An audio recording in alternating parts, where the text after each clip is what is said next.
പിന്നെ ഇതിൻ്റെ ഇടയിൽ കൂടെ കുറച്ച് ആൾക്കാരുണ്ട് വേറെ ഇത്രയും പ്രായത്തിൽ ഇതൊക്കെ വേറെ പണിയൊന്നുമില്ല 100 രൂപ കൊടുത്താൽ പച്ചക്കറി അയ്യോ ഇതൊരു സ്ഥിരം ചോദ്യമാണ്. കുറേ പേര് ചോദിക്കും അവിടെ ചെന്നാൽ 100 രൂപയ്ക്ക് എന്നാ പച്ചക്കറി ഒരു സഞ്ചി നിറയെ കിട്ടും. ഈ പ്രായത്തിൽ നിങ്ങൾക്ക് വേറെ പണിയൊന്നും ഇല്ലാതിരിക്കുക. സൂര്യൻ ഇങ്ങനെ ഉദിച്ചു വരുന്നിടത്ത് ചുമന്ന മുളകും കൂടെ നിൽക്കുന്ന കാണാൻ നല്ല രസമല്ലേ? നമ്മൾ കാണുമ്പോൾ പാവം പോലെ ഇരിക്കുമെങ്കിലും സ്റ്റേറ്റ് അവാർഡൊക്കെ വാങ്ങിച്ചിട്ടാണ് നിപ്പ്. ക്യാബേജൊക്കെ നല്ല നമ്മൾ ഈ ദൂര സ്ഥലങ്ങൾ മൂന്നാറൊക്കെ പോയി കാണുന്നതിൻ്റെ ഒരു എഫക്റ്റ് ഉണ്ട്.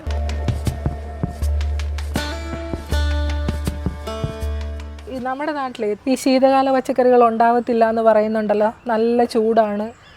ഒന്നുമില്ല, എനിക്ക് 365 ദിവസം എൻ്റെ വീട്ടിൽ ഒരു ക്യാബേജോ ഒരു കോളിഫ്ലവറോ കാണും. ഇത് കഴിഞ്ഞാലും ഞാൻ 2 വിത്തിട്ട് എങ്ങനെയെങ്കിലും ഞാൻ നോക്കും, എനിക്ക് കിട്ടാറുണ്ട്. അതെ അല്ലേ? തീർച്ചയായിട്ടും. ഈ ക്യാബേജിൻ്റെ ഇല നമ്മൾ തോരൻ വെക്കോ? ഞാൻ ക്യാബേജിൻ്റെ ഇല തോരൻ വെച്ചില്ല, ക്യാരറ്റിൻ്റെ ഇല തോരൻ വെച്ചിട്ടുണ്ട്.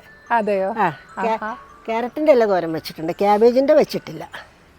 നമുക്ക് നെല്ല് നിർമ്മിക്കാനുള്ള നെല്ല്. അതെ അതെ, രവീന്ദ്ര സാറിൻ്റെ ഇത് അന്നോട്ട് ഞാൻ കുറച്ച് വയ്ക്കും. നമുക്ക് കുറേ ആ പാടം മുഴുവൻ നമ്മുടേതായിരുന്നു. അപ്പം പിന്നെ എൻ്റെ ടെറസിന് 2 നെല്ല് നിന്നോട്ടെ എന്ന് ഞാൻ വിചാരിച്ചു. അത് ശരി. നെല്ലിൻ്റെ ചോട്ടിൽ വെള്ളമൊക്കെ ഒഴിച്ചു കൊടുത്ത് അങ്ങനെ കുട്ടനാട് പോലെ സെറ്റ് ചെയ്തേക്കാണല്ലേ? അത് ശരി. അപ്പോൾ ഇതിൻ്റെ വിളവെടുപ്പൊക്കെയോ? അല്ലേ, കുറച്ചും കൂടെ നല്ലതാകുമ്പോൾ ഞാൻ സാറ് പറഞ്ഞ പോലെ മുറിച്ച് ലാക്കി.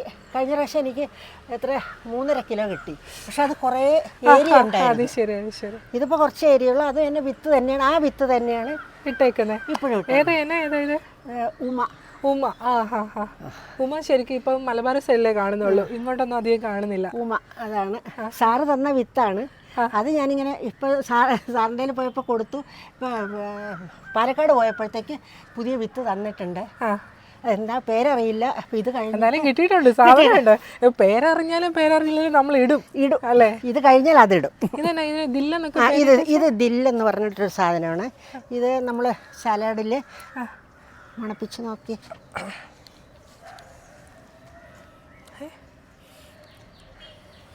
മാങ്ങയുടെ ഒരു ഇത് വരുന്നില്ലേ? ചെറിയ പച്ചമാങ്ങയുടെ നല്ല മണം വരില്ലേ? അത് സലാഡിലൊക്കെ ഇടാൻ കൊള്ളാം. ഞാനത് പൂത്തു, അപ്പോൾ വിത്തിന് വേണ്ടി നിർത്തിയിരിക്കുകയാണ്. അപ്പോൾ ഇത് വിത്ത് എടുത്തിട്ട് നമുക്ക് ഇട്ട് നോക്കാം. അതെ ശരി. അപ്പോൾ ഇത് പൂജപ്പുരയുള്ളൊരു അവിടെ നിന്ന് നഴ്സറിയിൽ നിന്ന് ചെന്നപ്പോൾ ഞാൻ വിചാരിച്ചെന്തോ പൂവായിരിക്കുന്നു. അപ്പോൾ ഇത് ഞാൻ കുറേ വിപണിയിൽ കൊണ്ടുപോയി. അപ്പോൾ ഇത് അറിയാവുന്ന നോർത്തിൽ നിന്ന് വന്ന ആൾക്കാരൊക്കെ ഇനിയും വേണം എന്ന് പറഞ്ഞിട്ട് എൻ്റെ വിപണിയിലൊരു പേരിട്ടിട്ടുണ്ട്, ഇലച്ചേച്ചിന്ന്. ഇലകൾ മാത്രം കൊണ്ടുപോകണോണ്ട് കുറേ പേര് ഇന്ന് ഇലച്ചേച്ചി വന്നില്ലേ. അപ്പം ഇലകൾ ഞാൻ കുറേ, എനിക്ക് കുറച്ച് വെറൈറ്റി ചെയ്യാൻ ഇഷ്ടമുള്ളതുകൊണ്ട് ഞാൻ കുറേ പാലക്ക് ഇങ്ങനെ ഇതുപോലെ ദില്ല്, പിന്നെ ലെറ്റ്യൂസ്, അങ്ങനെ ഇങ്ങനെ കുറേ കൊണ്ടുപോകും. അപ്പം അങ്ങനെ ഈ കെയിലൊക്കെ കൊണ്ടുപോകും. അപ്പം ഞാൻ ഒന്ന് വെച്ച് നോക്കി. അപ്പം ഇത് കിട്ടുകയാണെങ്കിൽ വിത്തിട്ട് നമുക്കിത് വിത്ത് ഉണങ്ങി വരണമെങ്കിൽ, അല്ല ഞാൻ ഉണങ്ങിയത് എടുത്ത് വെച്ചിട്ടുണ്ട്. 2 ആഴ്ച കഴിഞ്ഞിട്ടൊന്ന് ഇട്ട് നോക്കാം. അപ്പോൾ ട്രൈ ചെയ്ത് നോക്കാം, കിട്ടുകയാണെങ്കിലോ. മുളക് സുന്ദരനായിട്ട് ഇങ്ങനെ നിൽക്കുകയാണ് കേട്ടോ. ചുവന്ന സാധാരണ നമ്മൾ പച്ചമുളകാണ് കാണുന്നത്, ഇവിടെ നമുക്ക് ചുമന്ന മുളകാണുള്ളത്. കണ്ടോ, ചുവന്ന മുളക്. ഇതൊരു വെറൈറ്റിയാണ്, എനിക്ക് പേരറിയില്ല. വയലറ്റ് കളറിൽ വരും, നമുക്ക് സാധാ യൂസിന് ഉപയോഗിക്കണ തന്നെ. അപ്പൊ അത് ഇത് കണ്ടപ്പോൾ എല്ലാവർക്കും വിത്ത് വേണം, അപ്പൊ കുറെ അങ്ങ് നിർത്തി. ഇപ്പൊ കൂടുതൽ നമ്മൾ വിത്ത് സപ്ലൈ ആണല്ലോ അല്ലേ, എല്ലാരെയും കൃഷിക്കാരാക്കുക. അതെ അതെ അതെ. അപ്പൊ ആ വിത്തിന് വേണ്ടിയിട്ട് നിർത്തിയിരിക്കുക. അതെ. പിന്നെ ഇതിൻ്റെ ഇടയിൽ കൂടെ കുറച്ച് ആൾക്കാരുണ്ട് വേറെ ഇത്രയും പ്രായത്തിൽ ഇതൊക്കെ വേറെ പണിയൊന്നുമില്ല 100 രൂപ കൊടുത്താൽ പച്ചക്കറി. അയ്യോ ഇതൊരു സ്ഥിരം ചോദ്യമാണ്. കുറേ പേര് ചോദിക്കും അവിടെ ചെന്നാൽ 100 രൂപയ്ക്ക് എന്നാ പച്ചക്കറി ഒരു സഞ്ചി നിറയെ കിട്ടും. ഈ പ്രായത്തിൽ നിങ്ങൾക്ക് വേറെ പണിയൊന്നും ഇല്ലാതിരിക്കുക, അങ്ങനെ ചോദിക്കുന്നവരും ഉണ്ട്. അവരോടൊന്നും മറുപടി പറയേണ്ട കാര്യമില്ല. സൊസൈറ്റി നോക്കിയിട്ട് നമുക്ക് ജീവിക്കാനില്ല. പിന്നെ അത് തന്നെയല്ല, വിഷം അടിച്ച് കഴിച്ച് ശീലമായാലും അതേ കഴിക്കത്തുള്ളൂ, അത്രേ ഉള്ളൂ. നോക്ക്, ഇവിടെ ക്യാരറ്റ് വരെ ഉണ്ട്. അത് ക്യാരറ്റിന്റെ രീതി അതെന്ന് വെച്ചാൽ മറ്റേലാകുമ്പം അതിങ്ങനെ വളഞ്ഞൊക്കെ വരും, ഇതിലാകുമ്പോൾ സ്ട്രെയിറ്റ് ആയിട്ട് എനിക്ക് കിട്ടും. കഴിഞ്ഞ പ്രാവശ്യം എനിക്ക് കുറേ കിട്ടി. ഇത് കഴിഞ്ഞ വിപണിയിൽ ഇതിൻ്റെ ഇല ഞാൻ കൊണ്ടുപോയി, അതാണ്. അപ്പോൾ എങ്കിലും കുറച്ചും കൂടെ ഇത് നല്ല ഗ്രോത്ത് ആയിട്ട്. ഇതിപ്പോൾ എത്ര നാളായി വെച്ചിട്ട്? ഇതൊരു 2 മാസത്തോളം ആവും. 2 മാസം കുറച്ചുകൂടെ കഴിഞ്ഞാൽ എടുക്കാറാവും. ഇതുണ്ട്, ക്യാരറ്റ് നേരെ വരാൻ വേണ്ടിയിട്ടാണ്. നല്ല ഷേപ്പായിട്ട് കിട്ടും, ഷേപ്പായിട്ട് കിട്ടും, നീളത്തിൽ കിട്ടുകയും ചെയ്യും. കണ്ടോ, ലൂസ്, നല്ല പോട്ടി മിക്സ് നല്ല ലൂസായിരിക്കും. ചുരുക്കം പറഞ്ഞാൽ കുറച്ച് ബുദ്ധി മാത്രം മതി കൃഷി ചെയ്യാന്ന്, മനസ്സിലായില്ലേ? ചിലർക്കൊരു ചിന്തയുണ്ട് ഭയങ്കര ചെലവാണെങ്കിലും മാത്രമേ കൃഷി നമ്മൾ കുറെ പൈസ ഇറക്കി കൃഷി ചെയ്തിട്ട് യാതൊരു കാര്യമില്ല. കുറേ സ്ഥലത്ത് കണ്ടിട്ടുണ്ട് ഈ ഇങ്ങനെ ചെടികൾക്കിടയിൽ ഇങ്ങനെ ബന്ദിപ്പൂ വെക്കുന്നത്. ശരിക്കും ഇത് എഫക്റ്റീവ് ആണോ? എഫക്റ്റീവ് ആണ്. എന്തെന്ന് വെച്ചാൽ ഞാൻ ഇപ്പോഴല്ല, എനിക്കിത് ഒന്നും അറിയാത്ത സമയത്ത് പണ്ട് എനിക്ക് പൂക്കളോട് ഭയങ്കര ഇഷ്ടമായിരുന്നു. അപ്പോൾ ആ ഒരു ഇത് വെച്ചിട്ടാണ് ഞാൻ ഈ ടെറസ് മുഴുവനും പൂക്കൾ വയ്ക്കുമായിരുന്നു. ഓരോ പച്ചക്കറിയുടെ ഇടയിലും പൂക്കൾ വയ്ക്കുമായിരുന്നു. അത് ഈ ബന്ദി കുറേ ഇങ്ങനെ വയ്ക്കും. അപ്പോൾ ആരോ ഒരാളിങ്ങനെ വന്നിട്ട് ഇങ്ങനെ പറഞ്ഞു, ഇതിങ്ങനെ നല്ല. അപ്പം ഞാൻ ശ്രദ്ധിക്കാൻ തുടങ്ങി. അപ്പോൾ തേനീച്ച വരും, പോളിനേഷൻ നടക്കാൻ നല്ലതാണ്. അതേപോലെ തന്നെ ചോളം വെച്ചാലാണ് ഏറ്റവും നല്ലത്. ചോളം വെച്ചാൽ തേനീച്ച ധാരാളം വരുന്നുണ്ട്. പോളിനേഷൻ ഏറ്റവും നല്ല സാധനം. അതുപോലെ തന്നെ കീടങ്ങളൊന്നും എനിക്കിവിടെ വലിയ കീടങ്ങളൊന്നും ഇല്ല. എങ്ങനെയാ അപ്പൊ കീട നിയന്ത്രണം എങ്ങനെയാ? ഇതിപ്പോ കീട നിയന്ത്രണം എന്ന് വെച്ചാൽ ഞാൻ ഇതുപോലത്തെ യെല്ലോ ട്രാപ്പ് കെട്ടിയിട്ടുണ്ട്. പച്ചക്കറി വെച്ച് കഴിഞ്ഞാൽ അതിനെ നമ്മളെ മക്കളെ നോക്കുമ്പോൾ എന്നും നോക്കണം. അല്ലാതെ ഒന്നുകൊണ്ട് വെച്ചിട്ട് വേറെ എവിടെയെങ്കിലും പോയി 2 ദിവസം കഴിഞ്ഞ് എൻ്റെ കാ പറിക്കാൻ വന്നാന്ന് വെച്ചാൽ ഒന്നും കിട്ടൂല. കീടങ്ങൾ വരാതിരിക്കാൻ ആ 2 ഇല പ്രായം തൊട്ട് നമ്മൾ നോക്കിക്കഴിഞ്ഞാൽ ഒരു ദിവസം കീടം ഉണ്ടെന്ന് കീടങ്ങൾ വരില്ല. അങ്ങനെ നോക്കിക്കഴിഞ്ഞാൽ കീടങ്ങൾ വളരെ കുറവാണ്. വരത്തില്ല. ഇതുണ്ടോ മണിത്തക്കാളിയാണ് അല്ലേ? ചെറുതക്കാളി. ഞാൻ ഇതിന്റെ വിത്ത് കൊണ്ടുപോയിട്ടുണ്ട്. നമ്മുടെ അവിടെ ഉണ്ട് താനും ഇത്. അതെ, പഴുത്ത് നിൽപ്പുണ്ട് അവിടെ. കണ്ടോ, ചെറിയ തക്കാളിയാണ്. അതായത് ഒരെണ്ണം എടുത്ത് അങ്ങനെ കഴിക്കാൻ പറ്റുന്ന ചെറിയത്. എൻ്റെ കൊച്ചുമോനൊക്കെ വരുമ്പോൾ ഇവിടെ ഇതിനങ്ങോട്ട് കയറും, പഴുത്ത് നിൽക്കുകയാണെങ്കിൽ കഴുക പോലും വേണ്ട. എൻ്റെ മോനും അത് തന്നെയാണ്. നമുക്ക് നല്ല മനസ്സിന് നല്ല സന്തോഷമാണ്. വരിക, പറിക്കുക, തിന്നുക. അതെ നല്ലത് കൊടുത്തു നമുക്കൊരു സന്തോഷമുണ്ടല്ലോ. ഇതൊക്കെ ബീറ്റ്റൂട്ടാണ്. ക്യാരറ്റ് മാത്രമല്ല, അടുത്ത ബീറ്റ്റൂട്ടിന്റെ സെക്ഷനും ഉണ്ട് ഇവിടെ. ബീറ്റ്റൂട്ടിന്റെ ഇല തോരൻ വയ്ക്കും, നല്ല ടേസ്റ്റാണ്. അതെയോ? ബീറ്റ്റൂട്ടിന്റെ ഇല തോരൻ വയ്ക്കും. ബീറ്റ്റൂട്ടിന്റെ ഒക്കെ കളർ കണ്ടോ? അതിന് പകരം നമ്മള് പക്ഷെ കുറ്റം വേണ്ട കാര്യമില്ല. ഈ മാർക്കറ്റിലാണെങ്കിൽ 10 രൂപയ്ക്ക് മറ്റേ 100 രൂപയ്ക്ക് 2 കിലോ 3 കിലോ കിട്ടുകയല്ലേ. അപ്പൊ ഈ ജൈവത്തിനോടൊന്നും ആൾക്കും ഒരു എടുത്തു കഴിഞ്ഞാലേ അത് മുറിക്കുമ്പോ തന്നെ അത് ക്യാരറ്റ് നമ്മളൊന്ന് കഴിച്ചാലില്ലേ നമ്മളങ്ങ് അങ്ങനെ കഴിച്ചോണ്ടിരിക്കുക. ബീറ്റ്റൂട്ട് അത് മുറിക്കുമ്പോ അതിന്റെ കളറ് തന്നെ കാണണം. ഇതൊരു പുതിയ ഐറ്റം ആണല്ലോ. ഇത് കഴിഞ്ഞ പ്രാവശ്യം കണ്ടില്ല. ഇത് വാടാമല്ലിയുടെ വെള്ളയുണ്ട് അവിടെ കണ്ടു ഇങ്ങോട്ട് വന്നപ്പോഴേ കണ്ടു. വെള്ളയും ചുവപ്പ്. പക്ഷെ ഇതിന്റെ വിത്ത് കിളിക്കത്തില്ല. ഹൈബ്രിഡ് ആണോ? അതിന്റെ ഈ തണ്ട് ഇങ്ങനെ ഇവിടെ നിന്ന് മുറിച്ച് വെച്ചാൽ കിളിക്കും. അല്ലാതെ ഈ വിത്ത് ഇട്ടിട്ട് കിളിക്കുന്നില്ല അല്ലേ? ഇത് ലെറ്റൂസോ? അല്ല, കെയില്. മുരിങ്ങയില തോരൻ എങ്ങനെ ഇരിക്കും അതേ ടേസ്റ്റാണ് കെയില് അല്ലേ? ഇത് ഏത് രാജ്യക്കാരനാ? അയ്യോ, രാജു നാടുവൊന്നും ചോദിക്കരുത്, എനിക്കറിയില്ല. നമ്മുടെ മാർക്കറ്റിൽ ഇതിന് വിലയുണ്ടോ? നല്ല വിലയുണ്ടല്ലേ? ആവശ്യക്കാരും ഉണ്ടോ? ആവശ്യക്കാർ ഇഷ്ടം പോലെ. ഈ കെയില്, ഇത് പാലക്ക്, അതിനൊക്കെ ഭയങ്കര ആളാണ്. അത് ശരി. ചൈനീസ് ക്യാബേജ് അതൊക്കെ തീർന്നു. ചൈനീസ് ക്യാബേജ് നിറച്ചിണ്ടായിരുന്നു, അത് തീർന്നു എൻ്റെ. പാലക്കെന്ന് പറഞ്ഞപ്പോഴാണ്, പാലക്കാണ് ആ കെട്ടിത്തൂക്കിയിട്ട് എന്ത് പരീക്ഷണം ചെയ്ത് കളയുന്നുള്ളതാണ്.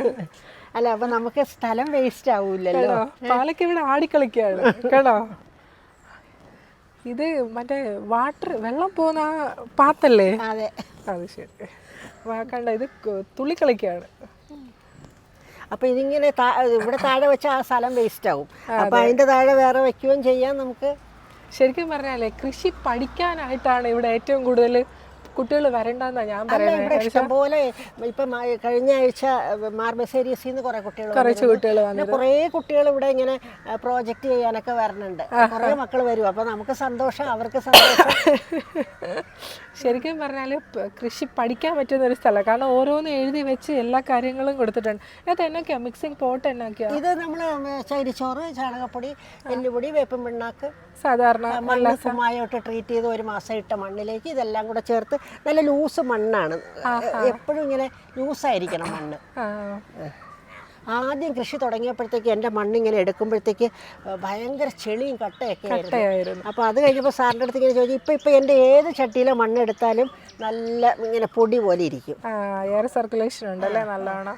ഇവിടെ കോളിഫ്ലവർ ഇങ്ങനെ നിൽക്കുന്നുണ്ട് കേട്ടോ, കായ്ച്ചിട്ടുണ്ട്. നമ്മൾ കോളിഫ്ലവർ എത്ര കാലം കൊണ്ട് കായ്ക്കും? കോളിഫ്ലവർ ഒരു നല്ലതായിട്ട് നോക്കുകയാണെങ്കിൽ ഒരു 62 ദിവസമൊക്കെ ആകുമ്പോഴത്തേക്ക്. അതെ, പ്രത്യേകിച്ച് നമ്മളൊന്നും പരിചരണം പ്രത്യേകിച്ചൊന്നും കൊടുക്കില്ല. ഇല്ല, സാധാരണ ഇത് തന്നെ. പിന്നെ ഞാൻ കോളിഫ്ലവറിനും ക്യാബേജിനും എൻ്റെ ഒരു ഫ്രണ്ട് പറഞ്ഞു തന്നതാണ് മുരിങ്ങയിലയില്ലേ, മുരിങ്ങയില മിക്സിയിലിട്ട് അടിച്ചിട്ട് നന്നായിട്ട് അടിച്ചിട്ട് അതിൻ്റെ അത് വെള്ളം ചേർത്ത് ഡൈലൂട്ട് ചെയ്ത് ഒഴിച്ചു കൊടുക്കുക. അപ്പോൾ അതൊരു നല്ല ഇത് ഞാൻ ഫ്രണ്ട്സിന് 2-3 പറഞ്ഞു കൊടുത്ത് ചെയ്തപ്പോൾ അവർക്ക് നല്ല ഗുണമായിട്ട്. അതെയോ? മുരിങ്ങയില പിന്നെ എല്ലാത്തിനും ഔഷധമാണല്ലോ അല്ലേ? അപ്പോൾ അങ്ങനെ ചെയ്യാറുണ്ട്. അല്ലെ പ്രത്യേകിച്ച് വേറെ ഒന്നും ചെയ്യാറൊന്നുമില്ല. ക്യാബേജൊക്കെ നല്ല ആയി കൂടി വരും. അതെ അതെ, ക്യാബേജൊക്കെ നല്ല നമ്മൾ ഈ ദൂരസ്ഥലങ്ങളിൽ മൂന്നാറൊക്കെ പോയി കാണുന്നതിൻ്റെ ഒരു എഫക്റ്റ് ഉണ്ട്. അതിങ്ങനെ ഇങ്ങനെ ആകുമ്പോൾ നമുക്കറിയാം കട്ടിയായിട്ട് വരും. അത് ശരി, അത് ശരി. പുള്ളിക്കാരി ഞെക്കുന്ന അത്രയും ധൈര്യത്തിൽ എനിക്ക് ഞെക്കാൻ തോന്നുന്നില്ല. അല്ല, കുഴപ്പമില്ല. നല്ലതായിട്ട് നമുക്കിങ്ങനെ നോക്കുമ്പോഴേ അറിയാം ഇതിങ്ങനെ ആകും. പക്ഷെ ഇതൊന്നും അങ്ങനെ ആയിട്ടില്ല, കണ്ടോ? കുറച്ചും ശരി ശരി, ഇത് ഭയങ്കര സോഫ്റ്റാ. ഇത് ഇത്തിരിയായി, ഇതൊക്കെ സോഫ്റ്റ് ആണ്. ഇങ്ങനെ ഞെക്കി നോക്കിയിട്ട് നമുക്ക് വിളവ് അറിയാൻ പറ്റും. നമുക്ക് ഇങ്ങനെ തൊടുമ്പോൾ അറിയാൻ പറ്റും. അത് ശരി. പക്ഷെ അതിന്റെ നിക്കുന്ന കാണാൻ രസല്ലേ, താമര പോലെ. താമര പോലെ. എനിക്ക് 900 ഗ്രാം വരെയൊക്കെ കിട്ടിയിട്ടുണ്ട്. അതെയോ? ആഹാ. ഇനി ഇത് ഒരു മറ്റേ വാട്ടർ ക്യാനാണ്, കണ്ടോ? ഗ്രോ ബാഗിന്റെ ഒന്നും ആവശ്യമില്ല. ഒരു വാട്ടർ ക്യാൻ കിട്ടിക്കഴിഞ്ഞാൽ ഇതാണെങ്കിൽ ഈട് നിൽക്കുകയും ചെയ്യും. ഇത് വർഷം കുറേ ആയി. ഇത് ഞങ്ങൾക്ക് ഞാൻ രവീന്ദ്ര സാറിൻ്റെ അവിടെ കൃഷിയെ അവിടെ നിന്നാണ് പഠിച്ചത്. അപ്പോൾ അവിടെ പഠിക്കാൻ പോയപ്പോൾ ഒരു ഫ്രണ്ട്സിനെ കിട്ടി 2 പേരെ.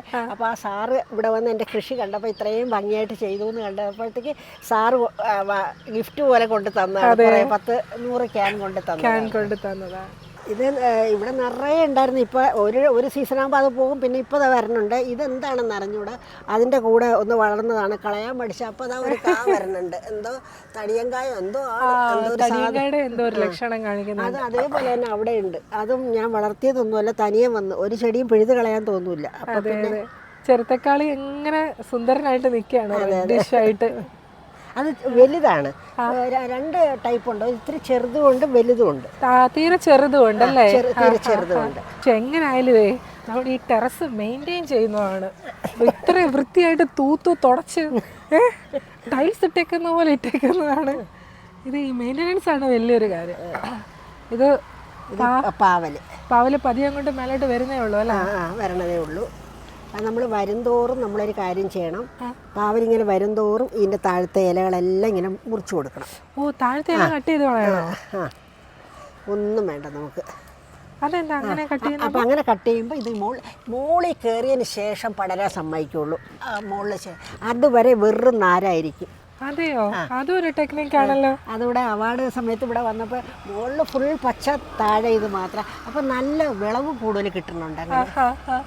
ഇങ്ങനെ നമുക്ക് മേപ്പോട്ട് കയറും തോറും നമ്മളിങ്ങനെ അങ്ങ് പിച്ച് കളയും. മേളിൽ പടന്ന് പന്തലിച്ചാൽ മതി. താഴെ ഒന്നും വേണ്ട, ഇതുപോലെ നാര് മാത്രം മതി. ഇത് ഈ 2 ഇങ്ങനെ ഇട്ടിരിക്കുന്നത് എങ്ങനെ എന്തെന്ന് വെച്ചാൽ ഇങ്ങനെ ചേർത്ത് വെച്ചേക്കാണ്. 2 ഇതായിട്ട്. അപ്പം ഇങ്ങനെ വരുമ്പോഴത്തേക്ക് ഇതിനെ പതുക്കെ ഒന്ന് ഇതിനകത്തോട്ട് ആക്കി കൊടുക്കാം. അല്ലെങ്കിൽ എന്ന് വെച്ചാൽ ഇത് കയറി ഇപ്പുറത്തേക്ക് പിടിക്കും. മറ്റേ എന്നിട്ട് തന്നെ കണ്ടോ കയറി പിടിക്കുന്നുണ്ട്. എന്നാലും അപ്പോൾ അവരവരുടെ ഇഷ്ടത്തിനങ്ങ് പൊയ്ക്കോട്ടെ. കൃഷി കയറിട്ട് കെട്ടണം. ഇത് തനിയെ തന്നെ 2 ഇതുള്ളതുകൊണ്ട് അങ്ങനെ. മനസ്സിലായോ? ടെക്നിക്ക് വേണം, ടെക്നിക്ക്. കണ്ടോ? വാഷിംഗ് മെഷീന് ഡ്രമ്മാണ്. കണ്ടോ? നമ്മളൊന്നും കളയത്തില്ല, എല്ലാം ഇവിടെ തന്നെ കാണുമെന്ന്. ഇത് മറ്റേ സലാഡ് വെള്ളരി അല്ലേ? അല്ല, ഇത് പടവലം.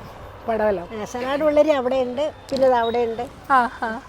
നമ്മൾ കഴിഞ്ഞ പ്രാവശ്യം വന്നപ്പോൾ ഇവിടെ സലാഡ് വെള്ളരി അങ്ങനെ നിറച്ച് നിൽപ്പുണ്ടായിരുന്നു. ഇതിപ്പോൾ എനിക്ക് കുറച്ച് പാവലിൻ്റെ ഇത് കിട്ടി. അപ്പോൾ ബേസിൻ ഇല്ല. അപ്പോൾ ഞാൻ ഓരോന്ന് ഇങ്ങനെ വെച്ച്, ഒന്നുമില്ലെങ്കിലും 2 എണ്ണമെങ്കിലും കിട്ടുമല്ലോ. 2 കായെങ്കിലും കിട്ടുമല്ലോ അല്ലേ? 2 കായെങ്കിലും കിട്ടും. പിന്നെ ചില്ലറ ആൾക്കാരൊന്നും അല്ല, സ്റ്റേറ്റ് അവാർഡ് കിട്ടിയ ആൾക്കാരാണ്. നമ്മൾ കാണുമ്പോൾ പാവം പോലെ ഇരിക്കുമെങ്കിലും സ്റ്റേറ്റ് അവാർഡൊക്കെ വാങ്ങിച്ചിട്ടാണ് നിപ്പ്. അതെ, തീർച്ചയായിട്ടും. അന്ന് എനിക്ക് ശരി, അവരൊരു വലിയ ഫൗണ്ടേഷനാണ്. ഇത് കണ്ടോ? കൊമ്പൻ വേണ്ട, വയലറ്റ്, ആനക്കൊമ്പൻ വയലറ്റ്. നല്ല നീളത്തിൽ പോകും. ഇതിപ്പോൾ ആയിട്ടില്ല, മുറ്റിയിട്ടില്ല അല്ലേ? കുറച്ചും കൂടെ ഇങ്ങനെ പോവും.